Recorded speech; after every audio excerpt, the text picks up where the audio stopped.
Première étape de la journée, la conférence de rédaction réunit l'ensemble des journalistes autour de la directrice de rédaction.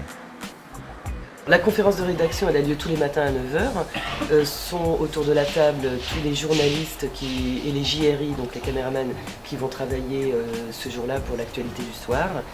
Et c'est là qu'on débat des sujets qu'on va traiter, les incontournables, ce qu'on va faire, etc. Sachant qu'il reste une ou deux équipes d'actualité souvent par jour à déterminer suivant l'actualité brûlante ou pas du jour, mais que beaucoup de choses sont aussi prévues en amont parce que l'actualité est quand même prévisible et qu'il y a des choses qu'on a déjà prévues en amont, qui ont déjà été tournées pour diffusion aujourd'hui, voire demain, etc. C'est aujourd'hui que le STAR, service des transports de l'agglomération rennaise, met en œuvre les premières mesures visant à réduire sa consommation d'électricité dans le cadre du projet EcoWatt. Hélène Pédèche a été retenue pour réaliser ce sujet. Elle collecte dans un premier temps les informations nécessaires au bon déroulement du tournage. Puis, c'est avec le JRI qu'elle se rend sur place.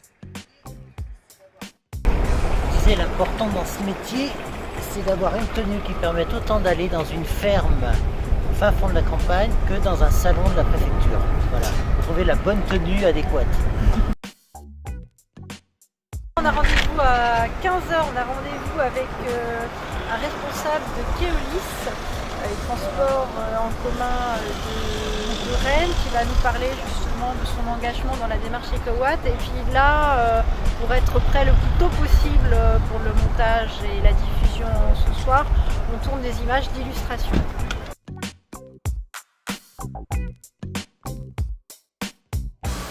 EcoWatt, c'est une notion un peu abstraite, hein. Les économies d'énergie, ça se voit pas forcément. La difficulté pour nous, qu'on retrouve assez régulièrement dans nos sujets d'ailleurs, c'est d'illustrer ça très concrètement. Après le tournage des plans d'illustration, l'équipe se dirige vers les locaux du STAR où elle doit interviewer un responsable. Celui-ci explique à la journaliste la démarche de l'entreprise. Son témoignage sera un des piliers de la narration du sujet pendant la phase de montage. Malgré la préparation, certains imprévus peuvent compliquer le tournage.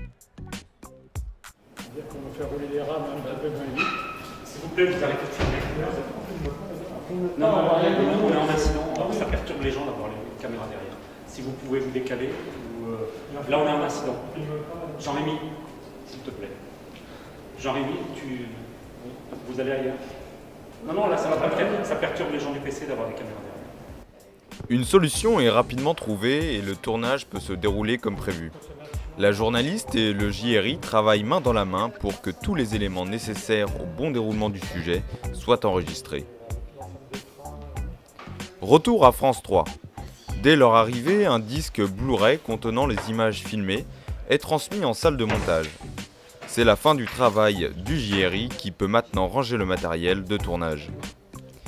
Il est 16h57, c'est la phase de montage qui commence. Le sujet devant être remis à la régie pour 18h45, il s'agit de ne pas perdre de temps. La journaliste explique au monteur la narration du sujet telle qu'elle l'imagine.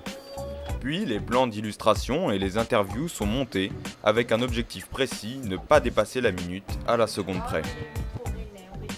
La journaliste commence l'écriture de la voix off qui sous-tendra la narration du sujet.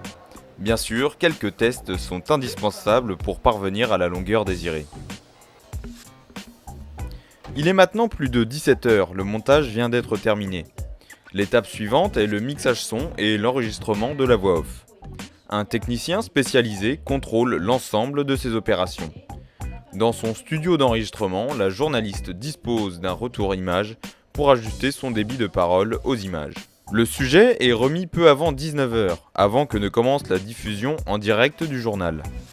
C'est dans cette salle, la régie, que la réalisatrice du journal organise le direct, avec par exemple l'apparition des différents titrages, l'enchaînement des différentes caméras filmant la présentatrice. Puis arrive le moment tant attendu, la diffusion du sujet EcoWatt en direct, sujet qui sera vu par environ 300 000 personnes.